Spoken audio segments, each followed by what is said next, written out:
Chris Petri here. Welcome, everyone. Thanks for coming by. We're going to have a fun time. We're going to have a great time doing our painting today. We're going to draw and paint this gorgeous, kind of a simplified abstract painting. We're not going to get too involved in too many details. We're going to do the glazing technique, which everyone enjoys. So we're going to do the glazing technique here. And I'll explain every detail you need to know, every bit of technique and process that I use to get this painting done. You will have that. I'm also going to have the painting reference photo, actually, I should say. I will have the reference photo on camera, so you'll see the reference photo the whole time as we're working, so you can kind of follow along, and then you're going to actually take this painting and kind of do it the way you want to do it. I'm going to show you how I'm doing the painting, but as I go over the whole process, as we're working through this painting, I'm going to explain ways you can make it easier for yourself, or you can kind of make things less difficult with drawing or painting on this particular painting that we're going to do here. So just let's enjoy the process together. Let's have a fun time. And remember, it's just the next step in the process of getting better at watercolors, just working at our paintings, working at our compositions. We don't have to get worried, frustrated, angry. We don't have to throw our paintings and watercolor brushes and paints out the window. We get in here, we work at it, we try to get the best result we can each time we get together. So maybe sometimes when we get together, your paintings don't look so great. Not a problem. The next time you get together with me on YouTube here with all of us together, your painting might come out a lot better. So never worry about it if you do 4 or 5 paintings in a row that look terrible. You'll always eventually come up with a good painting after so many different paintings. And even the best painters in the world will tell you that they only were happy with only 1 out of 10 paintings most times. So if the greatest paintings that were created in the world by the best painters in the world, and the best painters in the world, the best watercolor artists in the world tell you they're only creating 1 out of 10 that they find are really good paintings that they've done, there's no reason why you can't have that same attitude. If you do 10 bad paintings, no problem. If the 11th one or the 12th one turns out good, you've succeeded. So always remember that. A lot of times when we sit down and we draw and we paint in watercolor, we have some really bad results. And I have the same thing happen to me all the time. Sometimes you'll see me have a bad painting once in a while, or maybe more often than not. I'm not sure what everyone's idea of my paintings are out there, but just to kind of keep it, humorous here a little bit, we all create some really, rough-looking paintings that we're not happy with. Don't worry about that. You just keep going on to the next painting. If you paint one side of the paper and it doesn't look good, flip your paper over, and then the next day or a couple days later, you paint another one on the other side. That's all it is. Just keep practicing, keep working at it. You're always going to improve week after week, month after month, and year after year.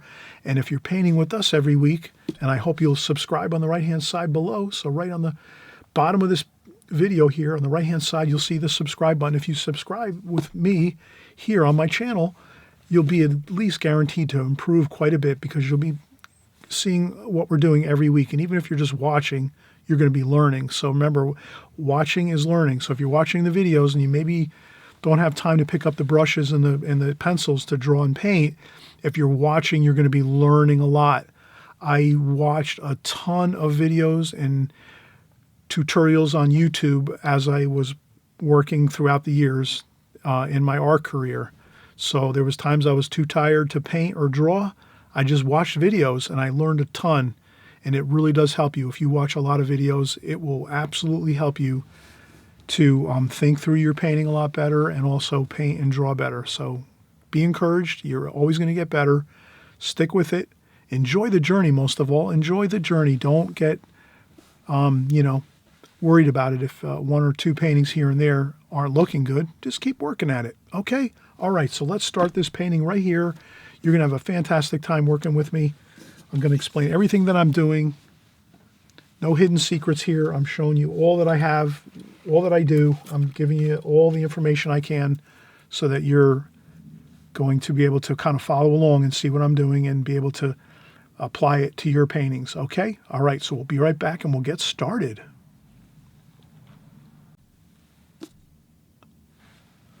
Okay, so we're going to get started here, and you just saw the finished painting, so we're Going to just work on through the basic fundamentals that we did with this painting, how we kind of got to the end result. Basically, every once in a while, I like to, especially when I was first starting out in watercolor, I really like to try and experiment with different styles of watercolor painting. So I would look at different books, different things on YouTube, online, and I would just try to, work out different styles of painting. So I always felt it really just uplifting and exhilarating and enjoyable to try some new techniques and new looks to my watercolor painting. So I'm hoping that you'll always be open to trying out new styles, new techniques, new methods to your watercolor painting, just in case you might find that you will be inspired to maybe keep painting because you found maybe something that's a little more something that you like, that's a little more appeals to you a little more, because not every technique and method and style of watercolor painting appeals to everyone the same way. So many of you, I know you really enjoy my normal techniques that I use and my methods on my watercolor paintings all the time, and that's absolutely fantastic. And but I also too always want to once in a while take a little offshoot and do something a little different. So I hope you'll enjoy this video. It's going to be fun. It's going to be interesting. And I just hope you'll try a few things from it. It's not like you have to do everything I'm doing here or try to replicate exactly what I'm doing, but maybe some of the ideas you might incorporate into a practice style session that you might do on your own. So you might say, okay, I'm doing Chris's normal techniques on a daily basis, but on this video here, I'm going to just try what he's showing to kind of just see how that looks and feels with my style and how I enjoy doing my paintings in a new, fresh way that I haven't done before. And it might work out really good or it might not turn out so good, but the main thing is at least you have some fun and try some new and different things with your watercolor. So the basic thing I did here is I just went and rounded up all the square flat brushes I could find in my studio. So I have about, or not all of them, but quite a few of them that are medium size or small to medium, because we're using a smaller paper here. We're using Arches. We're using Arches hot press paper. It's got the pink cover on it, and if you can see here, it's basically the same weight and the amount of grams that we normally use. 140 pound, 300 gram. This is a 9x12 paper pad. It's a 9x12 pad, and you'll see this all the time if you go online and research Arches paper. It's a gummed block, so it's basically a block of paper with like maybe 20 sheets actually, and they're all gummed together, and you just peel off as you work. If you paint something, you can just peel that top page off your block and then remove it, and then you have another fresh, clean, brand new sheet of paper underneath it. And what's nice about the gum blocks is if you paint with a lot of water and a lot of washes and the paper buckles, if you just let it dry with naturally, or if you even use a blow dryer, it'll come back to a beautiful, nice, even, flat sheet of paper again. So all those buckles will actually go away because it's already taped and gummed on the outer perimeter of the watercolor pad. So these Arches blocks, gummed blocks, are really fun to work with because it actually, if you do a wash, like a glazing or two, and you let it dry, it'll just perform beautifully. It'll go back to the original flat sheet of paper just like you started with. So that's a fun thing to do when you're working with Arches gum blocks. So that's the paper we're using. And again, I have some square brushes here, and pretty much I have like a 1 inch, 3/4, ½ inch, and then maybe down to like 1/4 and 1/8 of an inch over here on the left. And then a couple round brushes. I have one round brush and one needlepoint brush just in case we need. So we have the round brushes just in case we need it, but mostly we're just going to use the flat brushes here in this painting. So I'll put these over on the side. We may not use all of them, but we're just going to have them there, and we'll also have our round brush, small round brush, and a needlepoint brush too, just in case we want to do some finer details with a round brush. And a medium brush doesn't hurt too, a medium round. This is kind of small too. And then maybe like more of a medium-sized round brush like this. Just have a couple round brushes. I like to use round brushes all the time, as you know. So let's get started here. We have our paint all ready to go. And these are more fun, free type of paintings, not incredibly detailed. And this is a place in New Jersey, around the New Jersey shore. So it's always fun. I spent a lot of time when I was young down by the New Jersey shore on vacation in the summer times when we had time off, and school was out, and my parents would bring us to vacations down in the New Jersey shore in the United States. So we had a lot of fun times down the New Jersey shore. So this is going to be kind of like that idea of just a fun street scene in the shore area in New Jersey. So I'm going to slide this on over. Well, first let's get a couple angles. That's what I wanted to do first. So we can see up here, this is kind of like a canopy over a storefront here. So let's kind of see where that, well, that actually starts right up here. So you can kind of see that starts right up here. And if we were to take this line of the canopy and go across the canvas, it almost goes straight across to over here like this. So let's get that line. So let's take a ruler and try to utilize lines if you can. If you can find a really powerful, strong line going all the way through your painting, that's a good thing. So let's just take this and make a light pencil line across here, like that.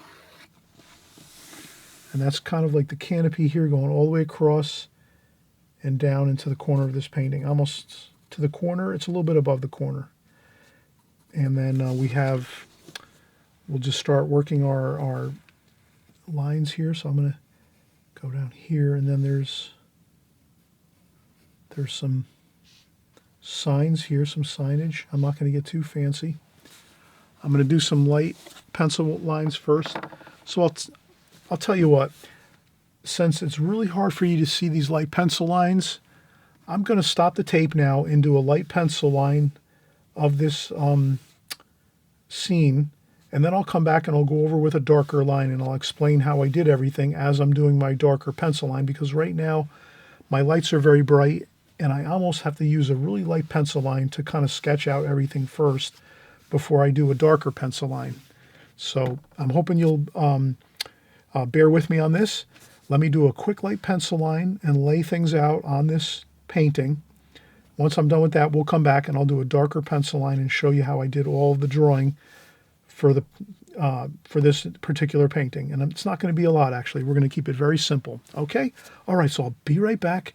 And at that point, we'll do another really, really strong dark pencil line for all of our drawing here on this painting. And then after that, we'll go in and do the painting portion, which is going to be a lot of fun. There's a lot of bright sunlight in here. It's going to be really a kind of a really interesting painting with a lot of little tidbits of information and lines and little kind of cool details, as well as some larger sky washes and some fun road and sidewalk washes and things like that. So it's going to be kind of fun. It's going to have some details and then some really, really fun, light and easy just washes of watercolor paint on this painting. So, and we're going to simplify it here. You can see there's a lot going on this. We're going to totally simplify this like you can't believe. And that's the technique we're going to use. We're going to use basically like a really abstract style, really, really an abstract painting with few brush strokes and just really kind of having a fun time getting a real basic idea of some of the shapes here that we're seeing in colors. So shapes and colors, not a great amount of detail like we're seeing here in the photograph, but we will capture some of these really interesting details that kind of make up the abstract of what we're looking at. So we want to have the abstract of the shapes of the buildings. We want to have the abstract kind of idea of the sign here, Surf Club here, and then this little marquee sign, and some of these posts, some parking signs, and some, we have a telephone pole here with some power lines and telephone lines, and a light, street light here. So we're going to get in some details here, but not too many. We're going to use them sparingly, our details, and have fun with this. So we're going to have a fun time. Stick with me here. I'll be right back. Okay, so we're just kind of reviewing the beginning of the composition that we're going to do here on this painting. So essentially, I had to really draw it with a really light sketch first, because when you do a preliminary sketch, and you'll hear me always talk about preliminary sketching, the advantage of that is you can really carefully but also lightly pencil in your lines on your painting to get everything the way you want it on your paper first. And then if you do have a little bit of an issue where you have to change a few lines or a few things in your paper, on your paper, you can just do a light, use the eraser, the kneaded eraser, and just lightly lift up some of the pencil lines, and you can correct some things that you need to. The only thing with light preliminary sketching sometimes is it doesn't come out on the video really well, so you won't be able to see me doing it. So I figured instead of me kind of doing a whole sketch here for 20 minutes or 15 minutes, I'll just skip that, do it first, the preliminary sketch off camera, and now we'll come on to the camera now, and I'll show you how I actually did all my lines. So we'll start over here. You can see the picture actually, and then what I did is, we'll go over this with a darker line. I basically used my pencil and my ruler, and I said, okay, let me look at these lines in the picture, and I hold my ruler up to the photograph, and I say, this line here is a real powerful line going across the photograph that goes from basically one corner of this painting, or this is our rectangle here, so we can put a line here if we want. So this is our rectangle here. This is our rectangle that we use. We call it a rectangle. That's the space that we work within. As a watercolor artist, you're going to always be working in your rectangle, whether it's vertical or horizontal like this. So that's our rectangle we're working within. And we notice that in that rectangle, we're kind of just copying and replicating what we're seeing here in an abstract way, this painting, or this photograph. So what I noticed was in the photograph right away, this looks really powerful because there's a great diagonal line going right across the page like this. So that's the first thing I said. I want to capture that. I want to go all the way across the page in a diagonal line all the way across like this first. So that's what I did. I went over here and I just did a light pencil line from one corner of the page to the other corner. And I went a little bit higher than the bottom of the corner here, but about like a half an inch above, or 3/4 of an inch. So now if we were to take that and draw a line with our ruler, we'll kind of see that that's about where we are. So we just take that and go down this way, like that. And then this way, and then we have a couple horizontal lines going this way for the soffits of this canopy on this street scene. So, and then here we have some buildings in the distance. We're just going to keep them very, very abstract, but you can see the street here.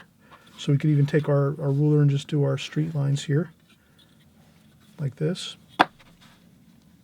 So basically I'm just getting some abstract lines on the paper that kind of go in the same directions as what I'm seeing in this photograph. So I took my ruler and I carefully just lightly sketched, and now I'll just do the dark sketch lines here so you can kind of see. I made the pier over here, so we can even go over here and do this. So over here I made this pier. And we're going to do an abstract painting, so we're not going to have to get this super accurate. So don't worry about it if it's not perfect. Just kind of get the feel of the lines like this. These are all lines going diagonal.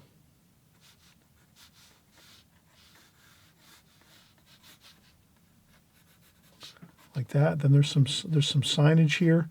So I just did some scribbly lines like that. I'm not going to get too fancy with that. Then these are windows here, like this, like that, windows, and then more windows here. These are on an angle. These windows are on an angle, like so. Typical of the 80s, 70s, even 60s, 70s, and 80s.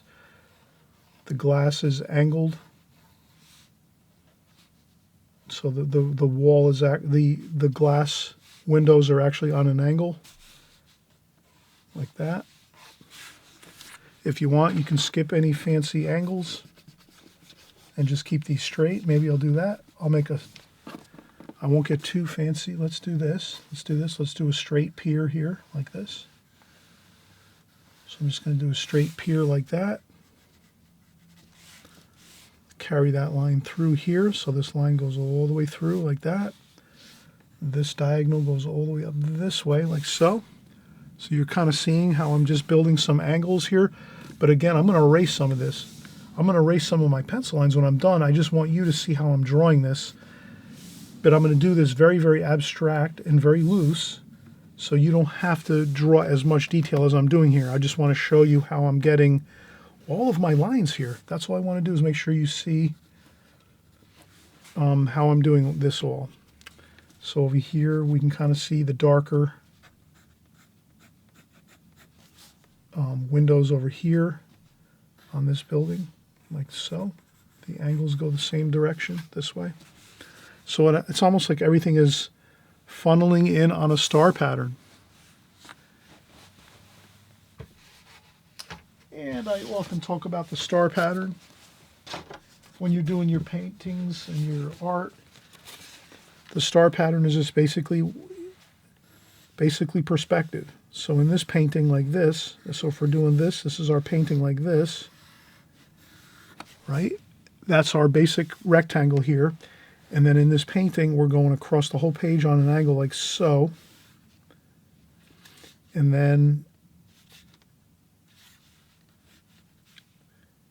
that kind of like gives us our angle this way. And then over here, we're doing some buildings in the distance over here, like that. We're doing the road here, like so. And then the sidewalk over here, like that. And then there's the telephone pole here, with the lines going this way. And then right along that, we have our sign up here. And we have a really cool sign like this. And it's actually behind the roof line here. So that's actually behind the roof. Like that. And another sign over here. Okay, so just generally, this is what we're looking like here. Like this.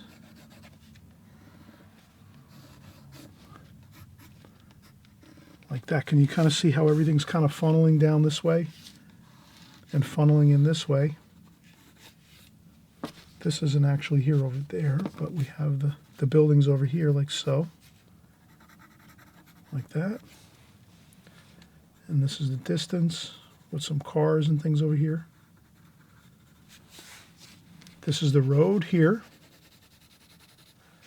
Sidewalk here with a street sign here too. And then we have our storefronts here with some piers. So we have some piers here. And we have some storefront windows here. Storefront windows here.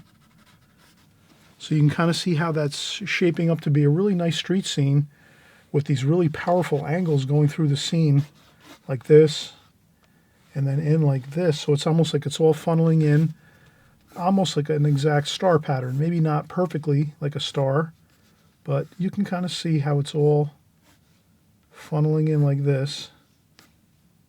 And that's powerful. If you have a starburst effect in your painting like this, like a star, like a sun, a starburst effect, that always looks great. So just an idea of using angles to kind of direct the focus of your viewer. So if you're creating a painting for a gallery or a friend, or you want to just create an exciting painting, if you use the star pattern, which again is just basically kind of making like in your rectangle, kind of like a star effect, and it doesn't have to be this dramatic, like this. like we're doing here. It doesn't have to be this dramatic with really powerful lines. You can do subtle things within your rectangle, your painting, like some seagulls over here, some birds coming down this way, and then maybe a road over here. So maybe you have a road, some seagulls over here, and then maybe some buildings over here. And then maybe over here you have something else, maybe another building over here. Like that. So street scenes are fun. You can do this star effect, which is basically perspective of having angles going into the center of the painting for the most part, leading the viewer to kind of just focus in on the center of the painting. And that's what we're going to do here. We're going to continue. Let's move over here. And we'll finish doing our sign.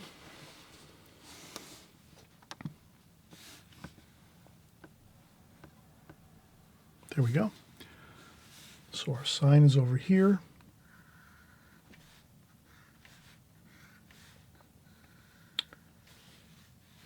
And we have some interesting colors.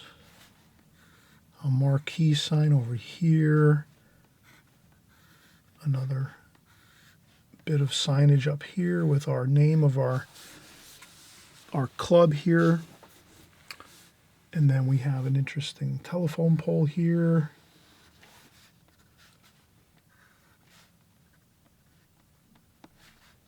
And you can use a ruler for your telephone lines if you want. Sometimes they come out a little better if you can just get them in with a ruler. Later on we can do them a little bit more loosely, but we just want to kind of get the feel for what they're going to look like with the angles on the page. And then over here, I think we're pretty good. We have a building over here in the distance. That looks pretty good over here. A building in the distance over here, a little bit farther away. Like that. And then before you know it, you have a wonderful, exciting abstract of what we're looking at here. And that's what we're going to do. We're going to do an abstract of this. So let's take a break. You kind of saw how I did everything here. What I'll do is, once I'm done with this, I'm just going to lighten up a little bit with a little bit of pencil, a little bit of eraser. I'm going to erase some of the lines because I want it to be mostly paint. And but I don't mind some pencil lines in there. I like pencil lines in my paintings to show through. But that's good. I kind of lightened it up just a little bit. But you saw the finished drawing, how I did it with the dark pencil lines. And basically you're just trying to copy this, and you can do a more simplistic version of what I did here. You could make it even really like only do maybe like 5 or 10 minutes at most of pencil lines, just to get the idea of the lines coming into the page like this. And over here, and then the telephone pole is a straight line here, so you have a beautiful vertical line here with the telephone pole, and then the sidewalk too in the street, like the curb of the road, the curb of the road here, the curb is right on here on the road, and then you have your telephone pole up here, and then you have your signage up here, and these angles. If you can just get a few of these angles and a few little details, you can create a painting really quick. And I'm going to show you how we're going to paint this actually really fast, really in an abstract way. You'll have a lot of fun with it. And we're not going to suffer over any details. We're just going to go in. We're going to use our flat brushes, our square brushes, and a few round brushes, and we'll take care of this quickly. We're not going to fuss around too much. We're going to really use, our standard brushes we use, which are round brushes for the most part here, and our needlepoint brush. So we have our needlepoint brush, our round brushes, and then we're going to also use a lot of the square brushes, whatever ones we can find in our studio. So if you have some of these laying around, please grab them up, your flat square brushes, and we're going to use these a lot too in this painting. And we'll also use, again, some of these round brushes for some detail. I'll be right back. We'll start painting, and you're going to see how fun this is. We'll get this done in like maybe 10, 15 minutes, okay? I promise you. All right, we'll be right back.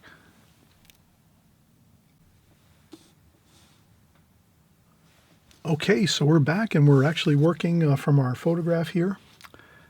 And I think we have a good, strong, pencil sketch here, which we covered in detail.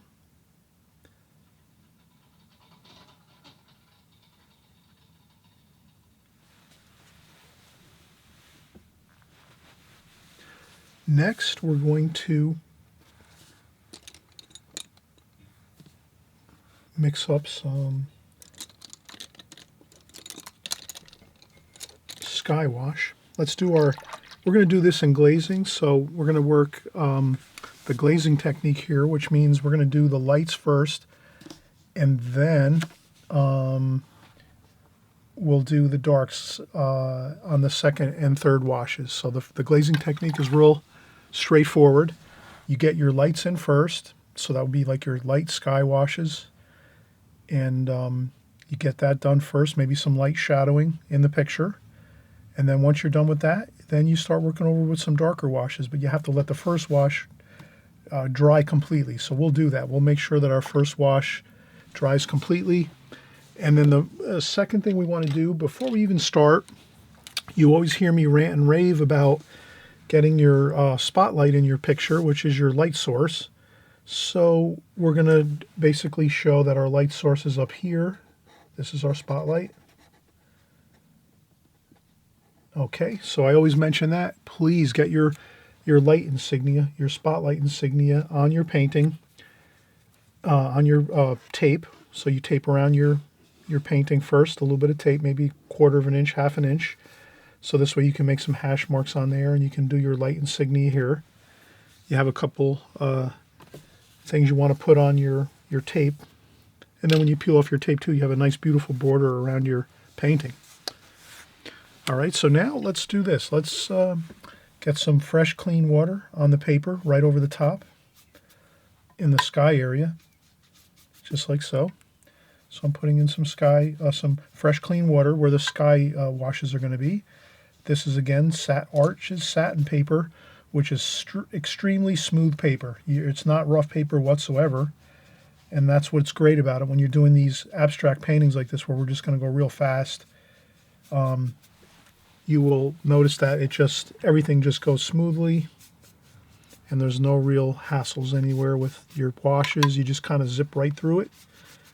And I'll just get some washes on this too, a little bit here and there. No big deal. We'll get some damp paper going. Then we're going to go in and grab some cerulean blue, like so. And then when we do the cerulean blue, let's get some raw umber to gray down that cerulean blue just a little bit. So mix some raw umber over here, and then your cerulean blue over here, and you can kind of muddy up your blue a little bit, which will be better. It'll kind of give it a nice warm and cool feel. The warm is the raw umber, and the cool is the cerulean blue. And then you just kind of zip your sky across like this, just like this. Again, nothing fancy. You're just getting these washes in right across the page, like so. Okay, you can add a little bit of cobalt if you want, cobalt blue, maybe to get a little bit more blue in there if you want to. Some more stronger blue. Leave some white paper, some white streaks in the sky too. You don't want to totally cover your white paper here. You want to leave some white paper.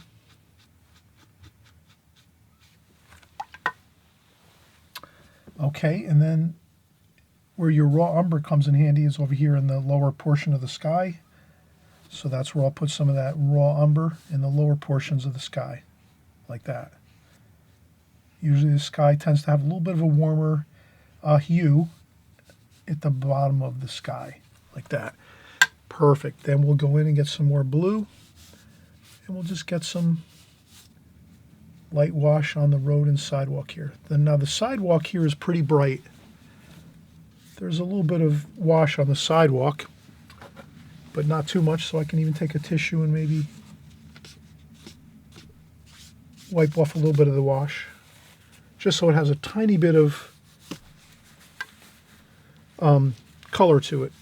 Light wash, super light wash on the sidewalk, but on the road it's darker. And we'll go even darker than this. We'll go over this with another wash. But now we're just going over with the lighter washes. And then what we notice is, again, I'm using this one brush here. This is a number 12 Robert Simmons white sable, number 12 white sable, Robert Simmons. This is just what I happen to have. Any square brush about 1/2 inch or 3/8 of an inch is going to work for you, fine.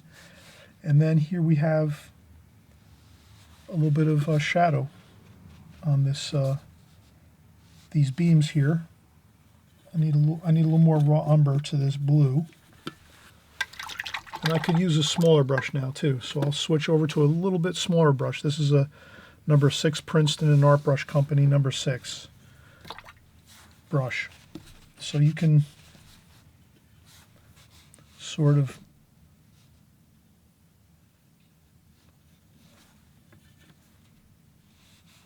switch down to a smaller brush so you can get a little more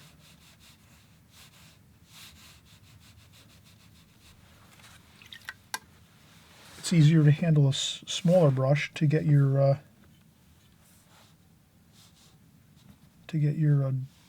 washes in, if that makes sense. If you use too large a brush, that can be a hassle because it really kind of causes a bit of a problem. So this is all dark here. Okay, this is darker under here, like so. So you can kind of see I'm just getting my washes in. The light's on this area here, the bright sunlight, so I want to make sure I don't cover that over. So leave white paper where you can to try to create the light. But again, we're going fast and fun and free here. We don't have to worry too much. Blues and raw umber, so you're just doing your shadows under here. And again, you're having fun. Just throw on the washes. Don't be trying to do too much. Accuracy is not good. You want to be not that accurate. Okay. So already we can see we've left some good lights here.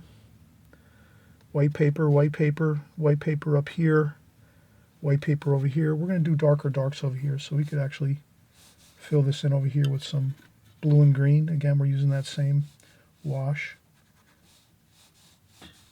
There's a building over here. And then some more buildings over here.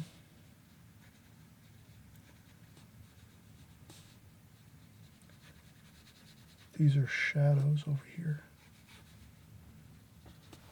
Okay.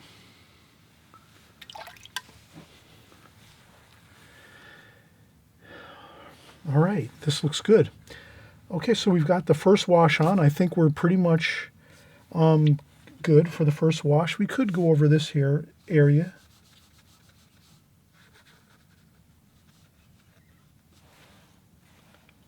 And then there's some more lighter blue washes over here. So that looks okay like that. Okay, and then a little bit of raw umber over here. This sign, this marquee sign is got some of that raw umber look to it. Same thing up here. I'm using that raw umber kind of feel. So I'm getting some of that raw umber with a little bit of water. Not too much water though, but I want to add some raw umber to the sign here.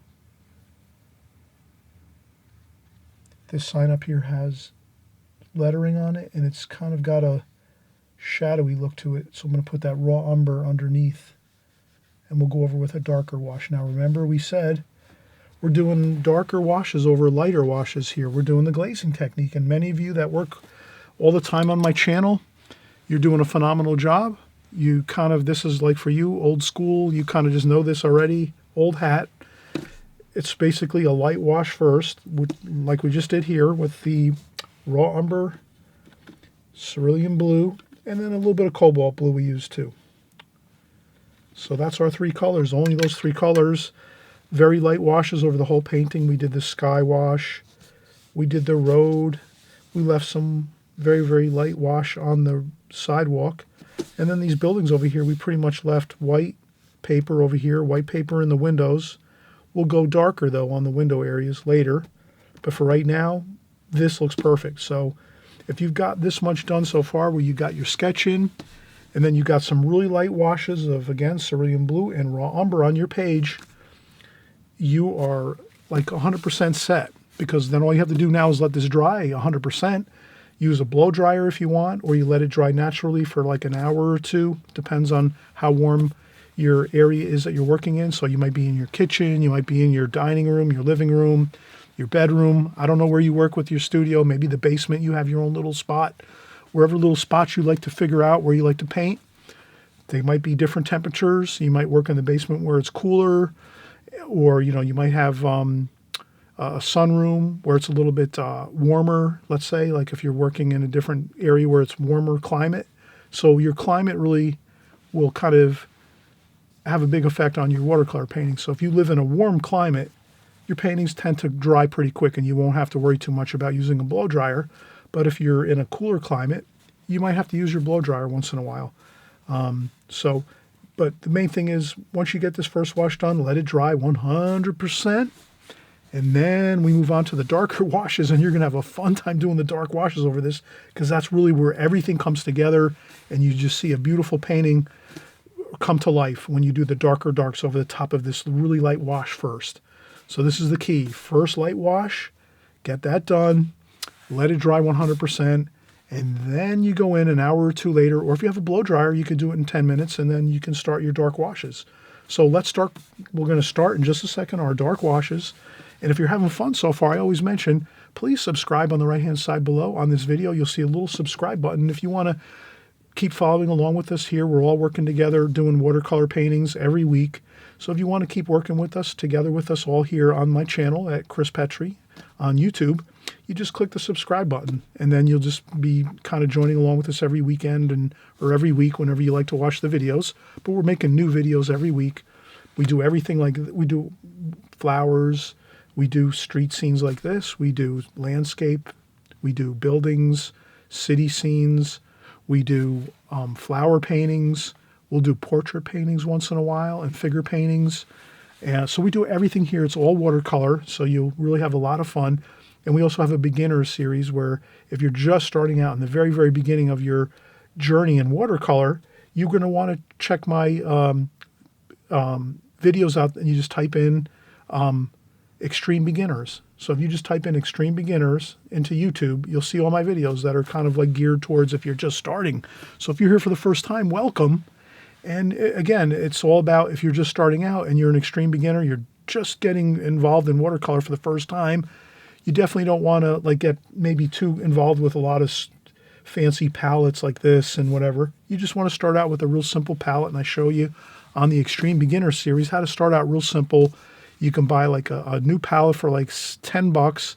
You can buy brushes for like another $10. You can get like 6 or 8 brushes for $10. And that's it. You're all ready to go. You got to buy a little bit of paper, and that's it. You're ready to start painting, drawing and painting in watercolor. You can start practicing along with this every week. You can watch these videos too, which are more, advanced paintings, which is the regular videos that I do on my channel are more advanced, intermediate to advanced watercolor artists. But you can watch these too, learn a lot from watching these videos. Okay, so I'm going to shut up now and actually let this dry, and I'll come back and start the dark washes over top. All right, we're back in this bit. This is pretty much dry already. I might have to add a little bit of some blow drying to this, but I think this is pretty good. But before I do this, I just wanted to mention that this is a little tidbit of information while you're doing this painting, and then you're going to start painting in the details of maybe some of the lettering on your marquee here and on your sign for your hotel or your club or these stores that are here. When you're doing some signage and you want to get some lettering done, this is a fun way to do lettering that you can't go wrong. Okay, so let's say we have our 2 bits of our sign here. If you want to get those letterings complete, the lettering and the type of those signs there, you can always do this. You draw blocks, basically. So you have 4 letters and 4 letters. That's really easy. 1, 2, 3, 4. 1, 2, 3, 4. Right? You just do 4 blocks for each letter. So 1 block for each letter. You count your letters and go 1, 2, 3, 4. Surf. 1, 2, 3, 4, club, 1, 2, 3, 4, 1, 2, 3, 4. Then when you go in and you start painting this sign, you're going to paint, and as you paint, you're just going to block in the letters like this as you're going, as you're painting. And that's all you need is that little bit of a, if you get that square in there, that square shape for your letters, you can do it like this.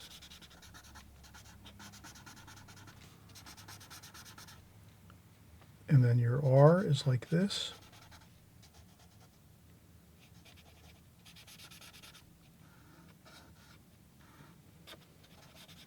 And that you'll paint around your blocks.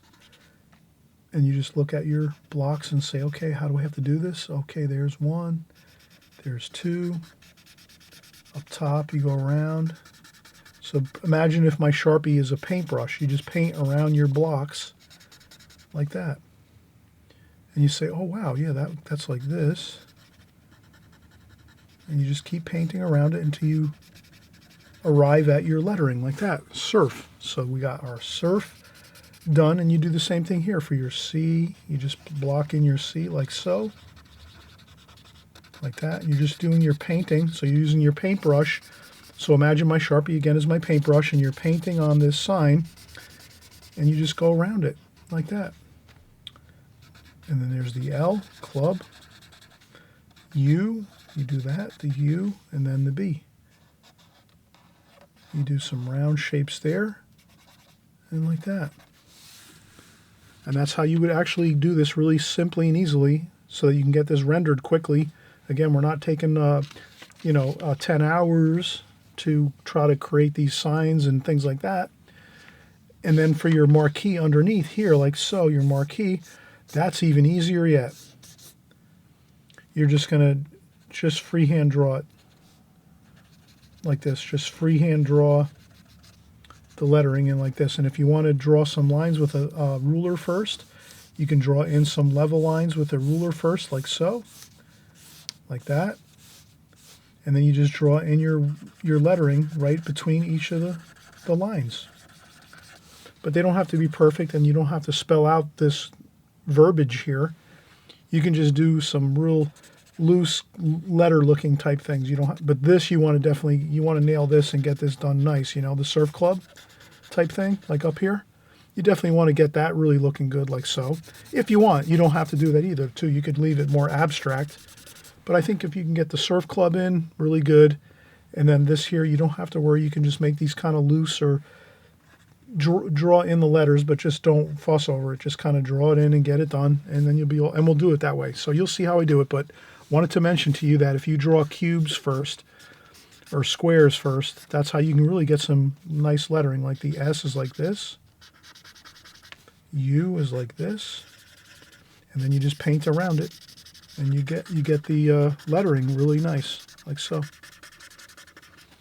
Okay, all right, let's start the painting. Oh my God, we're taking forever now to get the painting started. Oh. But that goes a long way if you do that. So I'm going to do my squares right here with pencil first. 1, 2, 3, 4. And then over here the same thing. 1, I'm drawing squares. 1, 2, 3, and 4 up there. And then I'll just do some light pencil lines across here for my marquee. That looks really cool. Okay, now let's get painting. So what are we going to do with our paints? Where are we going to start? Let's do our darkest darks first. And I'll use, again, this is a number 6 Princeton Art and Brush Company. Number 6, I'm going to go with some burnt umber, raw umber, and French ultramarine blue. Get a little bit of a dark here.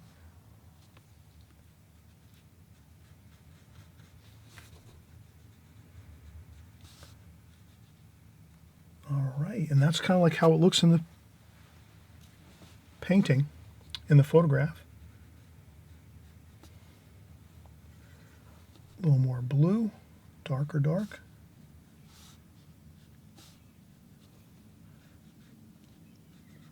And we're going to try to replicate what we see in the okay, and that's it. I'm not going to do any more to that. Raw umber. This is a little bit of a raw umber kind of feel for the storefront here. So this storefront is raw umber, like that. So I'm just going to go quickly, like that. Boom, done. Okay, then there's a little details on the outside here. So I'm just going to do some. Okay, that's good. Okay, now I'm going to bump up to a larger brush here. And this is the number 12 again, White Sable, Robert Simmons, 762B. Okay, now we're going to do some interesting colors, which will be these here, plus maybe some cerulean blue and cobalt blue. Again, we're going to use the same colors. And let's just kind of mix those three or four colors together. And we're just going to do some. And again, I'm not going to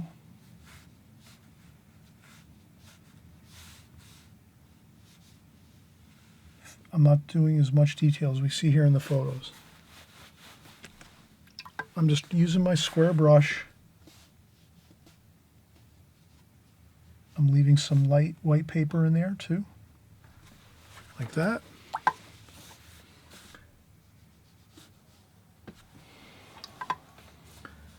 And there's some darks too. French ultramarine blue, burnt umber, raw umber.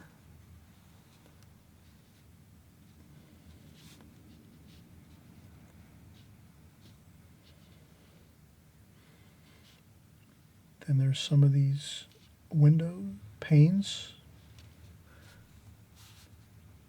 So there's like window frames. You want to do those. I think that looks good like that, but I want to keep it abstract. I want to keep it abstract there. And then we have over here a little more of the same kind of thing. A little more warmer colors, a little more raw umber.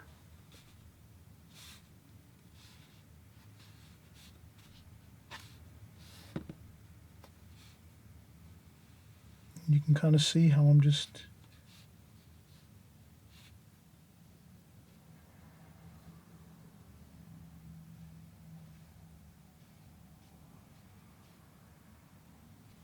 that's it. Again, you can kind of tell I'm not going with 1,000 brush strokes here. I'm going simple and quick. I'm going to get some more of that warm color here, some of that raw umber. In this area here, I noticed it's a little bit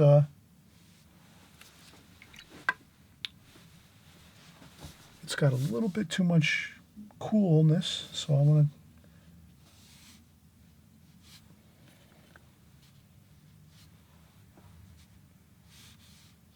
to okay,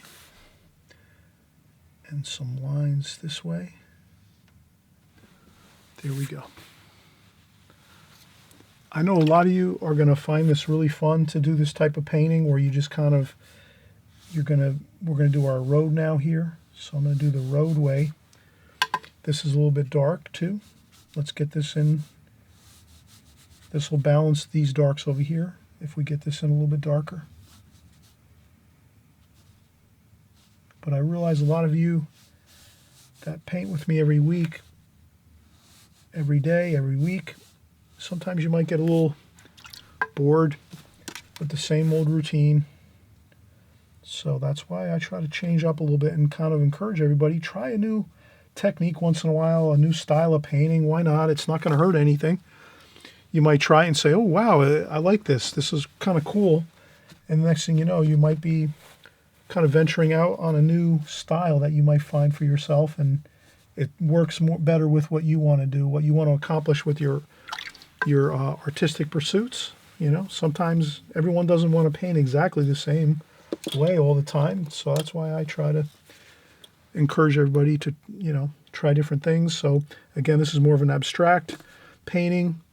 You can see I'm going through it quick. I'm not going to do a lot more other than just get the signs in over here, and that might be all I'm going to do actually. So let's keep working. Now I'm going to work with, again, let's use the number 6 Princeton. And this is kind of we're going to use cadmium red. That's an exciting color. Maybe some burnt sienna, some burnt umber. So I'm going to try to make and a little bit of blue. And what I'm doing is making a kind of not a too overpowering red. So if we just went with cadmium red on this sign here, that would be too strong. It would look too powerful according to the rest of the painting. So now I'm going to gray it down a little bit, and that looks pretty good. It's red, it looks good, but it's not too overly exciting and, has too much chroma.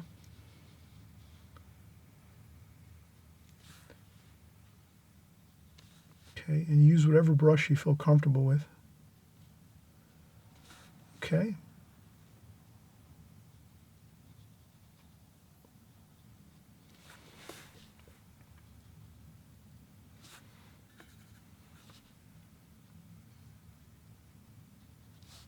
I hope you're all having fun doing this painting with me.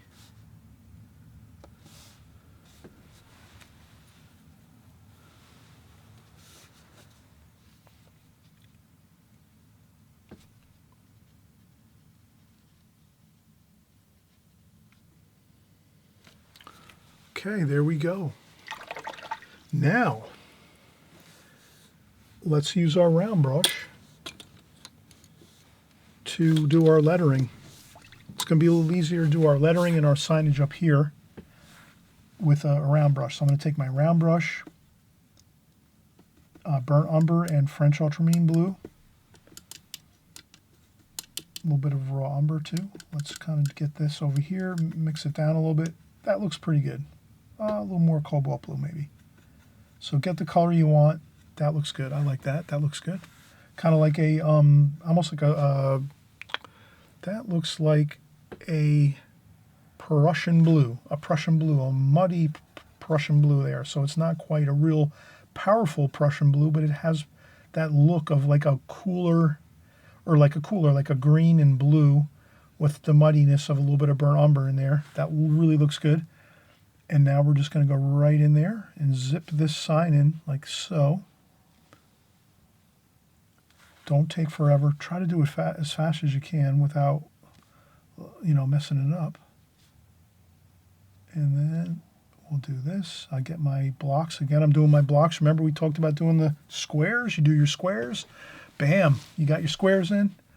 Then you do your S here like that. S. U. We're doing an R. I'm leaning into my paint. I have to be careful of that.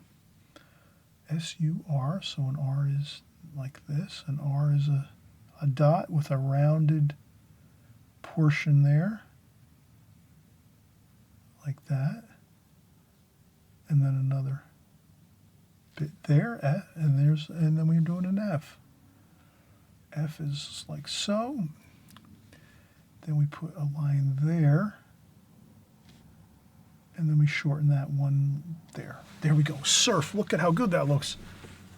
And you did it all with just blocking it out a little bit. Didn't take you much time, did it? No. It didn't. And that's why you did it.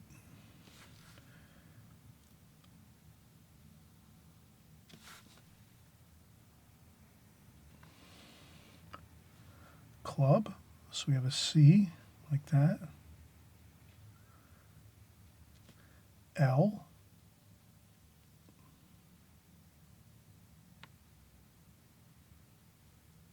Okay.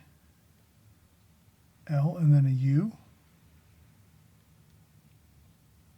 And then a B. B is two kind of rounded shapes here on the end.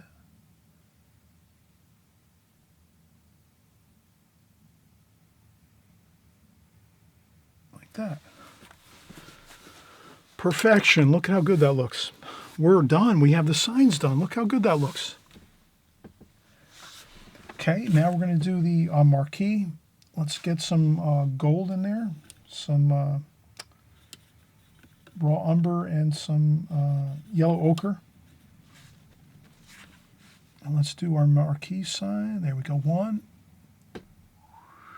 2, and 3. Okay, that's the marquee sign for the most part. Pretty simple, right? Once that golden outer edge dries, then you can put some lights on there, some little dots for your marquee lights. Now, for the writing, we're going to do the same thing. We're going to use that same kind of like brick red. It kind of looks like a brick, common brick red. Okay, and then this is Starfield, and okay, so it looks like some letters fell off the sign. I don't know what it says. Starfield, it does say. So I'm just going to do that. Quick little star. Blah, blah, blah, blah. Blah, blah, blah, blah, blah, blah, blah there. And blah, blah, blah, blah there. Boom, done. Good. Okay, now let's do some of that red for the bulbs. 1, 2, 3. I'm going to do some small bulb shapes. 1, 2, 3, 4. That's all you have to do. A couple of those dots along there. That's good.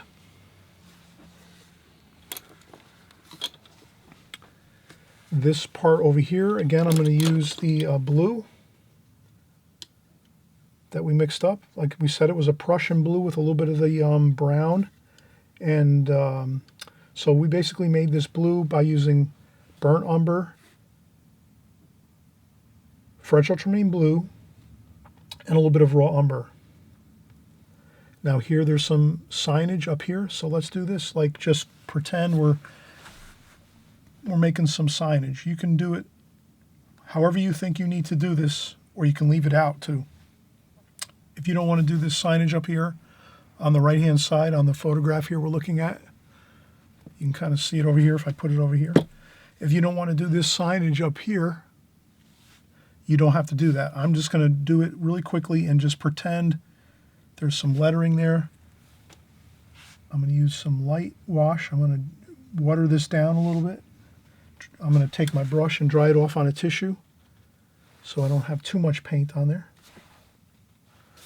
And then I'm just going to do this.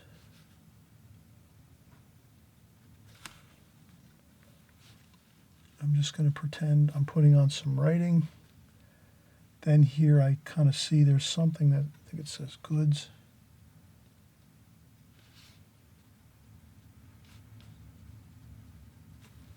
Then I'll take a little bit of the darker paint, put a couple spots on there. Good enough. Then I'll take more of that paint, light wash, dry off a little bit of that, and I'll put some of the shadowing under here.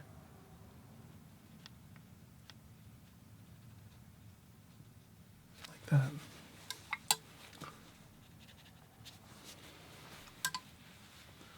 Okay, good enough. What else we're going to do?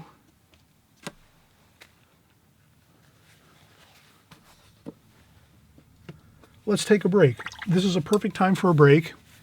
We've done quite a bit of painting.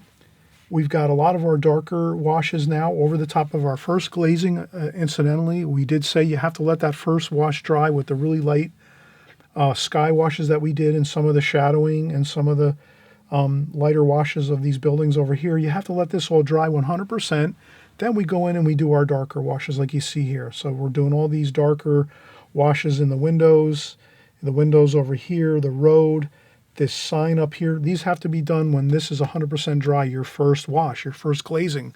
So always remember that with the glazing technique. It's so simple if you just remember your first light wash that you do on your glazing has to dry 100%, because if you try painting in any of these other washes, it's going to look terrible if you don't let it dry 100%. All right, so let's take a break, and I know you've already done a great job so far, so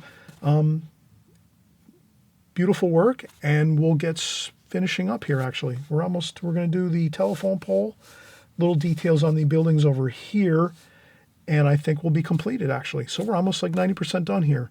All right, let's come right back and finish up in just a second. We want to take a break. All right, so now we're going to finish up our painting here. Let's do a few more details here.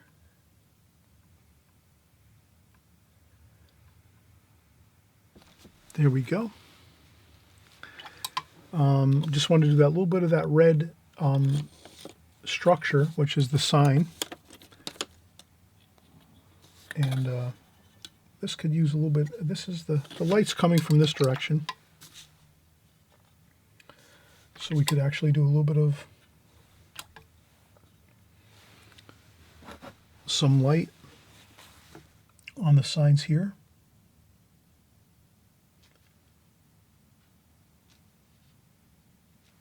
Like that and like this. So you could put some lighter lights on the sides of these signs.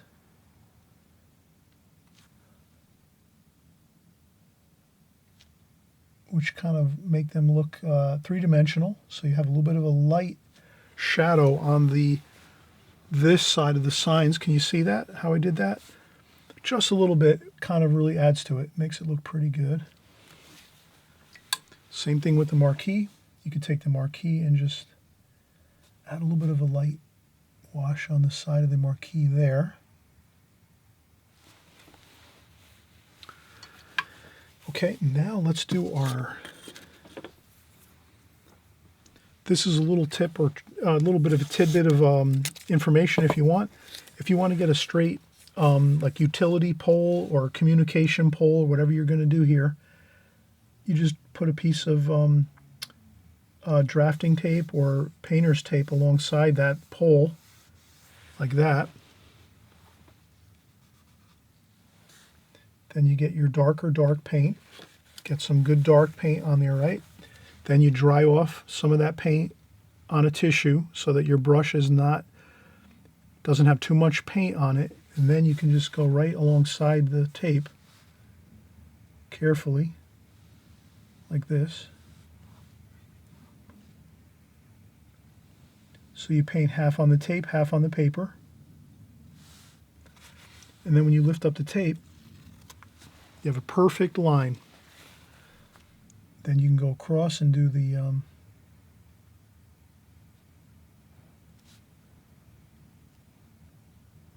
can do the details of the top of the communication lines. Then you can do some of the communication wires more loosely if you want. You can grab a, I like to use my needlepoint brush for that. So I take that needlepoint brush, just like this, get some of the paint on there, dry off a little bit of the paint on a tissue, and then I can just turn my hand this way and just go like this and just do a quick couple little, like that. And then I can come down here and just do a couple little quick, like that. Like that, perfect. That's all you need is a couple lines like that.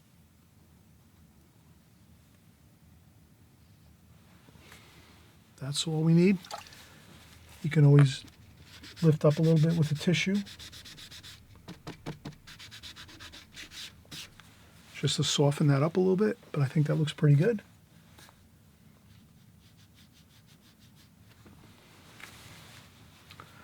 You can add another communication pole over here if you want. There might be another one in the distance here. That's maybe a little bit next to this one. Like that. So you can always do another communication pole over here. That looks good. Then here we're going to do tiny bit of details here. Let's do a little details here under the roof of this building over here. And there's some lines on this building, so we're going to do some lines across here like so. You can even take your needlepoint brush, get a little bit of darker darks under there, like so. Like like that. You could take your round brush, do a couple darks like this, so we have some dark.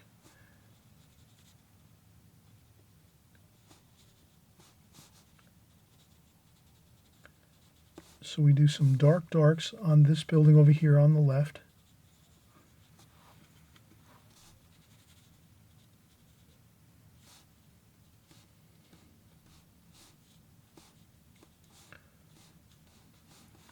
Make some details on the building just a little bit, like so.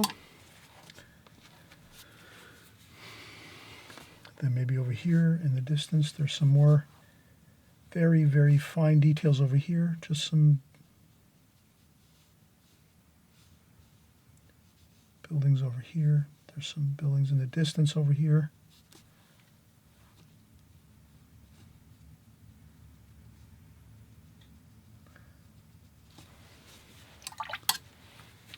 Then I can lift up a little bit of paint on those.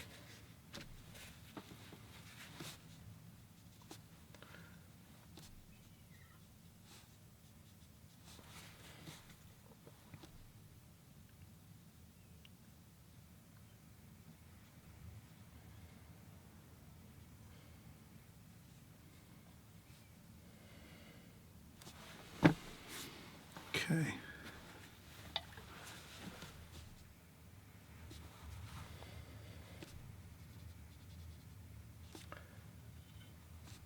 And then as your buildings go into the distance, you add a little more blue to them.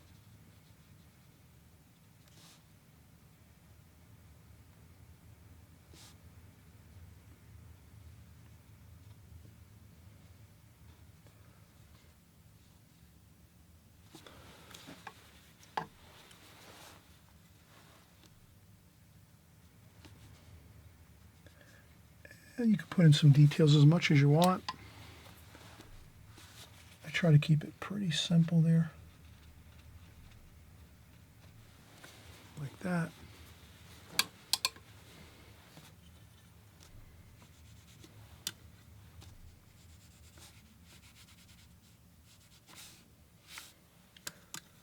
I'll get some darker darks just to kind of get some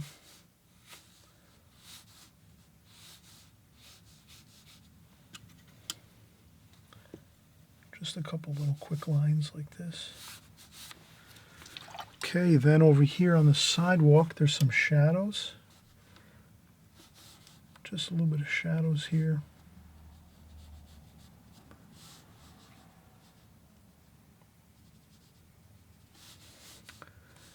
And I'll just put a couple of some sidewalk lines over here, like so.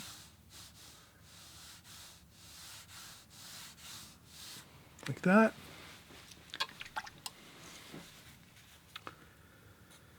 A little bit of gold color here. I want to do some warm and cool, so there's mostly cool over here. So let me add some warm and cool. I'll put some red in there too. Some of that red that we use for this up here for our signage. I'm going to put some of that red in the buildings over here. Maybe some too in the roadway. So if you can harmonize your colors at this point, please do. Add a little bit of red to your roadway. Add a little bit of red to your buildings over here if you have to get some of this red over here, and then even some over here. Add some red into your windows over here. These are the windows. Better off you add some red, a little bit of red everywhere, because you have this red up here in the sign. So that's why I'm going to do that. And you will agree, I think, with me that if you harmonize your colors, you're going to have much better luck with having your painting look really beautiful.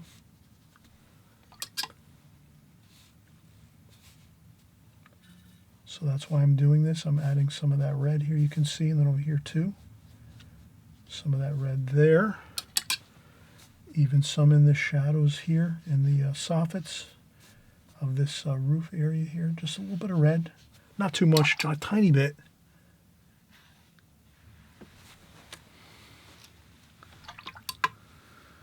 A little bit of the raw umber over here on the wall. A little bit of raw umber on the wall.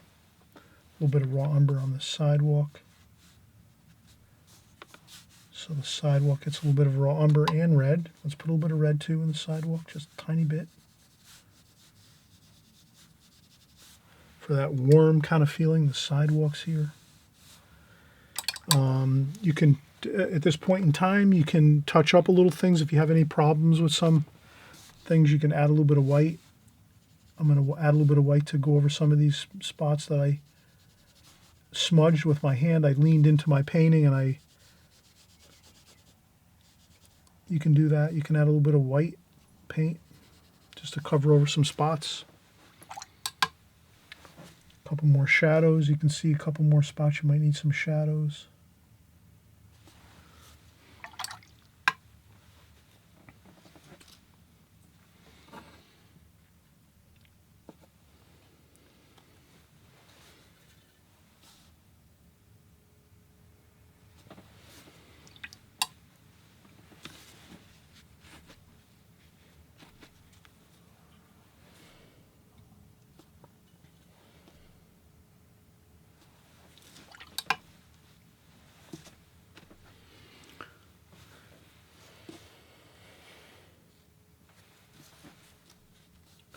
All right, I hope you enjoyed this. I'm going to do a little bit of a line for the curbing here. So there's a little bit of a curb here.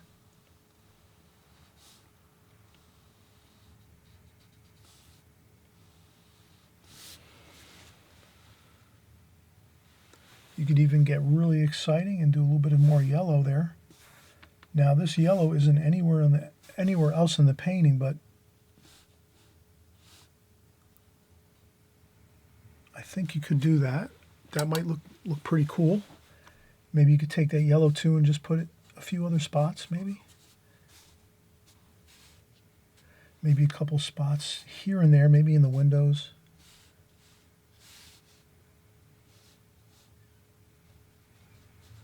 Maybe up here.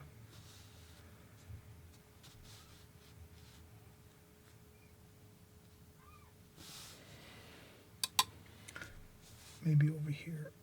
So I'm going to take that yellow and just put it in a few places. That's cadmium yellow.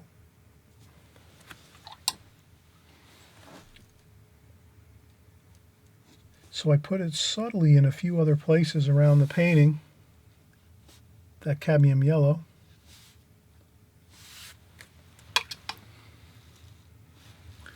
But the main place we have it is right here where the curb is. And I think that looks really good. All right, everybody, we had fun doing this painting. I'm so happy you came along and tried it. I hope if you find that you enjoy this style of painting where you kind of do a little more loose type painting where you're not doing as much fine detail and you kind of just get it in quick, get the washes in fast. You're doing the glazing technique. Let's take off our tape around our painting. You can see how it looks. It looks even better when we lift off the tape. Kind of isolates what we do. Acts as a border, like we framed it. Maybe looks a little better. All right. Looks good. Maybe I could do a little darker dark over here on the French ultramarine blue and burnt umber. I think we could use a little darker dark here. I'm carefully putting in some darker dark here. Burnt umber, French ultramarine blue with my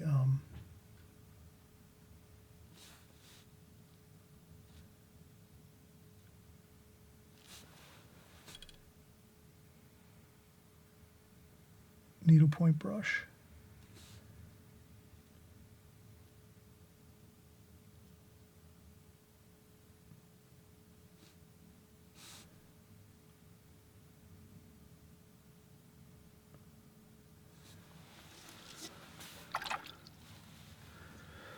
Okay, thanks so much for watching.